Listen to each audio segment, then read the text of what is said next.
यहाँ तक आए, आपका बहुत बहुत आभार। विक्रांत सिंह चौहान ब्लॉग आपका चैनल स्वागत करता है। आप सबसे पहले अपना नाम बताएं। मेरा नाम doctor Dinesh Chandra Gupta, associate professor विभागाध्यक्ष रसायन विज्ञान विभाग। मैं अतर्रा पीजी कॉलेज, जो कि बुंदेलखंड यूनिवर्सिटी का बिगेस्ट सबसे बड़ा कॉलेज है, सबसे पुराना कॉलेज है, मैं वहाँ का छात्र भी रहा, वहाँ प्राध्यापक भी रहा, अभी भी हूँ। और वहाँ पर कुछ समय के लिए, लगभग 5-6 महीने के लिए मैं कार्यवाहक प्राचार्य भी रहा और शिक्षण कार्य में लगभग 40 साल से मैं जुड़ा हूँ। वे आप ये बताएं, आप इस मिशन से कब जुड़े थे और कैसे जुड़े थे?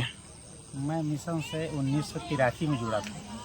गुरु जी की जो वार्षिक पत्रिका है, मासिक पत्रिका अखंड ज्योति, उसको मैं पढ़ा करता था। तो उसी से मैं जुड़ा कि आखिरकार इतने अच्छे लेख, इतनी अच्छे पाठ्य सामग्री ये लिखता कौन है। अच्छा। तो बाद में मालूम हुआ कि परम पूज्य पंडित श्री राम शर्मा आचार्य, जो कि जिन्होंने कि आवल खेड़ा में जन्म लिया और इसके बाद गायत्री तपोभूमि का निर्माण कराया मथुरा में, और फिर बाद में शांत कुंज हरिद्वार गए। उस आधार पर मैं जुड़ा, उनके साहित्य से जुड़ा पहले मैं।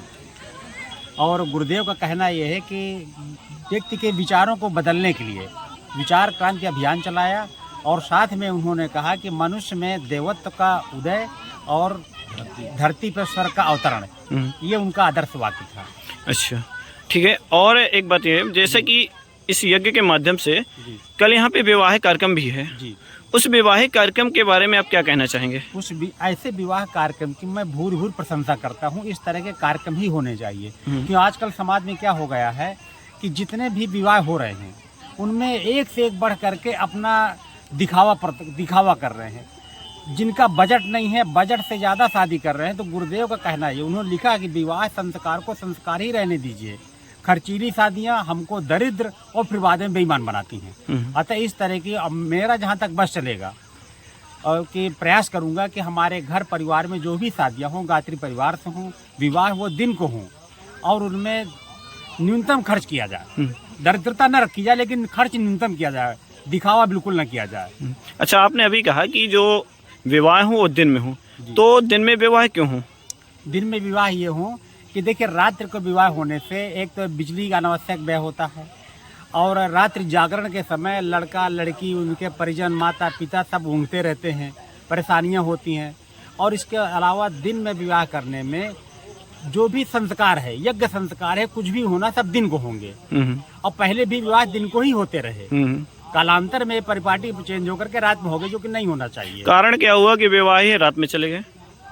कारण इसका देखिए यह है कि एक तो यह है कि दिन को हम लोगों की अति व्यस्तता, और दूसरा कारण जहाँ तक मैं समझ पा रहा हूँ कि विवाह रात्रि का होने में यह है कि लोग अपने रात्रि को दिखावा ज़्यादा करेंगे, लाइटिंग करेंगे, साउंड करेंगे, रथ घोड़ा गाड़ी बंगला ये सब दिखाएंगे, ये कारण है। तो ये चीज़ें तो दिन में भी की जा सकती हैं, लेकिन दिन में लाइट कहाँ दिखा पाएंगे? हाँ, ये बात है आपकी, सबसे अच्छी बात है कि लाइट नहीं दिखा पाएंगे। और एक क्वेश्चन मेरा, दिन में डीजे भी थोड़ा कम ही बजा पाएंगे। हाँ, ये भी बात सही है। चलिए, ये बहुत अच्छी बात है कि यहाँ पे इस जगह पर है कि विवाह दिन पे हो रहा है, और जो बहुत सारे जो बेहुदे खर्चे उनको भी रोक पाएंगे ये लोग। और एक क्वेश्चन है कि जैसे कि यहाँ पे यज्ञ होता है, और गायत्री परिवार में सुनने में आ रहा है कि यज्ञ के माध्यम से कई सारे संस्कार कराए जा रहे हैं। तो उन संस्कार जो कुछ बारी आपको एक दो पता हो तो उनके बारे में बताने के प्रयास करें आप। देखिए, संस्कार तो जो 16 संस्कार की परिपाटी है, जैसे मान लीजिए कि जन्म दिवस का संस्कार है, पुंसवन, शुरुआत में तो खैर पुंसवन संस्कार है, कि जिससे हमारे जो माताओं के, मतलब बहनों के जो गर्भ धारण करने की प्रक्रिया है, उसमें जो संतति आए आगे, उसमें वो ज्ञानवान हो, संस्कारित हो, इसलिए पुंसवन संस्कार कराया जाता है। इसके बाद भी आपका जैसे जन्म दिवस है, और नामकरण संस्कार है, अन्नप्राशन है, ये जितने ही प्रकार के संस्कार कराए जाते हैं। और मैं आपसे भैया जी एक बात और बताऊं कि इतनी अच्छी सुविधा है कि किसी भी गायत्री शक्तिपीठ में जाइए, गुरुदेव के द्वारा जो स्थापना कराई गई है, चाहे गायत्री तपोभूमि में जाइए, चाहे शांत कुंज हरिद्वार में जाइए, चाहे अमल खेड़े में जाइए, चाहे मुंशियारी में जाइए, कहीं भी जाइए, आपको किसी भी प्रकार का संस्कार कराने के लिए 1 रुपए का भी खर्च नहीं मांगेंगे। वो आपकी जो श्रद्धा हो वो दीजिए, ना इच्छा हो तो आप संस्कार करा के अपने घर आ जाइए। ठीक है, बहुत बहुत धन्यवाद आपका। आप यहाँ तक चलकर आई, पहले आप सबसे पहले अपना नाम बताएं। मेरा नाम प्रीति गुप्ता, मैं गायत्री परिवार के महिला मंडल का पूरा संचालन करती हूँ अतर्रा में।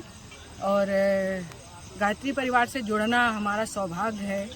परम पूज्य गुरुदेव ने हमें जोड़ा है और इतना वो दिया है, प्रेम दिया है, प्यार दिया है कि हम चल के जहाँ प्रोग्राम होते हैं प्रयास करते हैं कि वहाँ पहुँचें और कुछ जो दे सकते हैं वो प्रयास करते हैं कि लोगों तक पहुँचाने का प्रयास करें। चलिए, आज महिला दिवस है, महिला दिवस के बारे में आप क्या कहना चाहेंगे?